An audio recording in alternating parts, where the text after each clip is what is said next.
honey. It's time for dinner. We're having roast chicken. We're having roast chicken. I got scared up here. Did you? How do you get roast chicken with the crispiest, most golden skin and the juiciest meat inside? Well, I have the answers, everyone. This is my very best salt and pepper roast chicken. All right, so there are so many different ways to roast a chicken.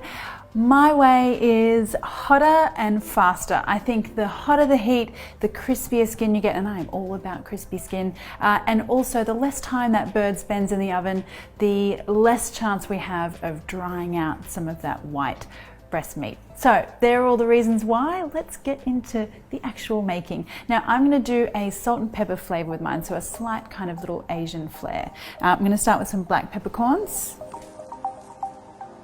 And I want some white peppercorns as well. So I like the mix here of the black and the white. I think you get a really nice, I don't know, kind of milder pepper flavor from the white, and then a kind of harsher, also more spicy kind of flavor from the black. There you go. And just grind those up.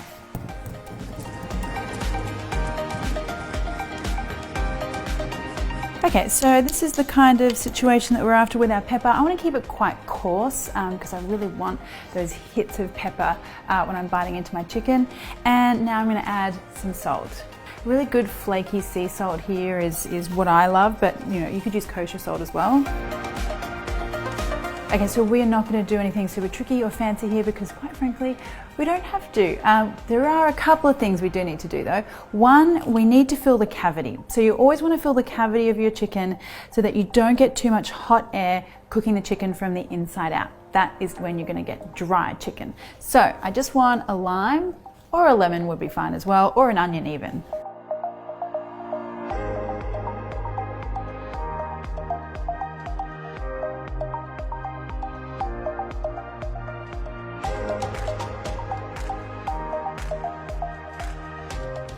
And now trussing. So you don't have to get all fancy with the trussing either. All you really want to do is pick these legs up and kind of pull them together because you're kind of then making the whole chicken a bit more compact. Again, we're trying to make sure that things don't dry out. So if you've got some legs flapping around everywhere, then you've got more chance of things drying out. So pick the legs up and just tie them together with some string. Now make sure those wing tips are tucked underneath, just like that. All right, now we want to go on with our salt and pepper mix, and we want a lot. So I pretty much want to use the whole lot all on this chicken and really kind of rub it in there. Give that guy some love. And that is looking very good.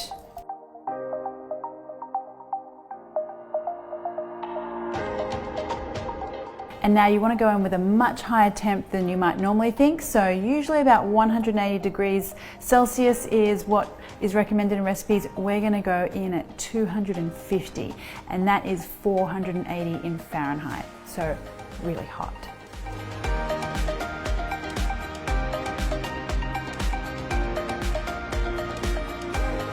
All right, so you guys know me by now. Of course, what am I going to have with my chicken? It's going to be a spicy dipping sauce. So we are going with a Thai style Nam Jim Dao sauce today. A really traditional, kind of funky, spicy sauce. So first up, we want some fish sauce. And now I want some tamarind. So tamarind is an ingredient that's really sour, and you can find it in like most Asian grocery stores or online these days. And some brown sugar. So we've got the fish sauce, it's like salty, umami, a bit funky. You've got the sour tamarind, you've got the sweet brown sugar. Now we want to go in with some shallots. Okay, so this just needs to be roughly chopped.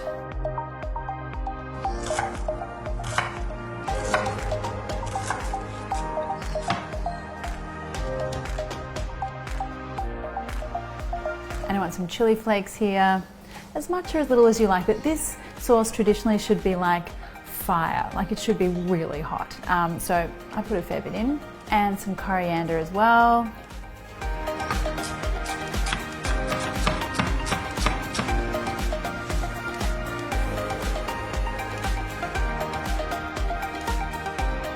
And then finally some lime juice.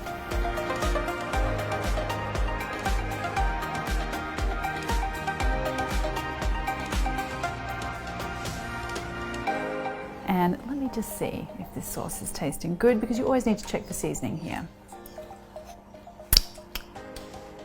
I love that. Whoa, it is spicy. It's got that really funky, like fish sauce, savory kind of kick. And then those shallots as well, really kind of all just works together. That is one beautiful spicy sauce. All right, so now we're just waiting for our chicken.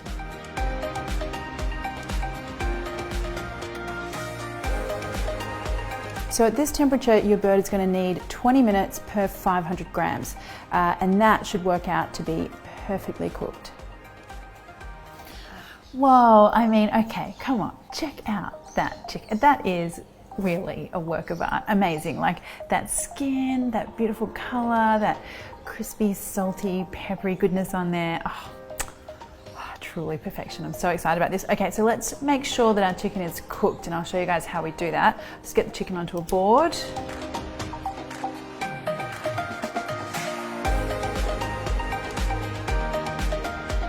And then you just want to have a look inside this leg joint part here. Just cut that open and make sure all those juices in there are running clear. If they're pink, still not done, pop them back in the oven for a few more minutes. All right, so in an ideal world, you would let your chicken rest for about 10-20 minutes. I really need to get dinner on the table at this point in time, because as those of you with toddlers would know, that you kind of get to a witching hour point of the day where the screaming doesn't stop. So I'm gonna get my chicken carved right now. All right, so I'll break this down for you guys. Really simple way to carve a chicken. First of all, we take those strings off the legs.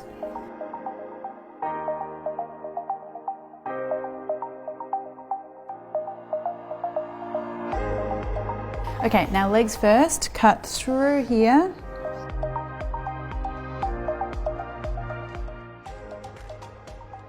And now legs and thighs are always in high demand at my place. So I try to, divide them up in as many pieces as possible. So we want to get the drumstick first. And then cut that thigh in half. That glorious chicken skin. And now we want some wings. Now you want to slice through that breast. Try to make sure you're not disturbing too much of that beautiful crispy skin. You want each piece to have a nice whisper of skin there to crunch through.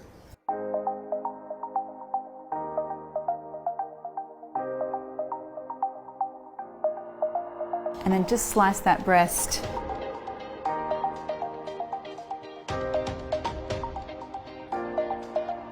And there you go.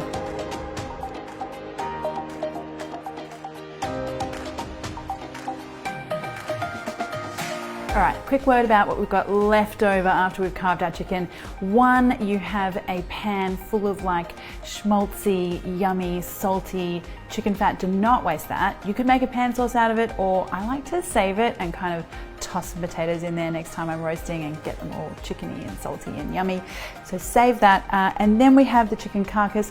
Put that in the freezer and make yourself a chicken stock at a little later date. Roasted chicken carcass always makes for great stock.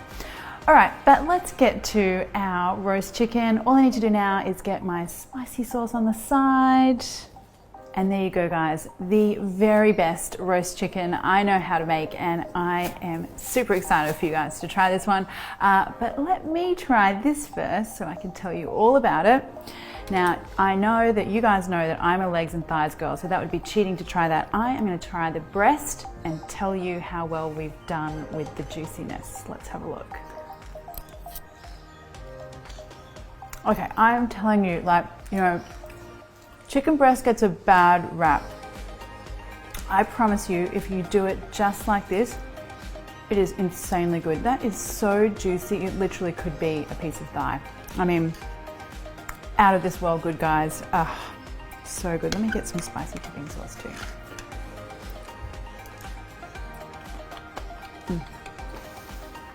Now that really makes me one very happy girl.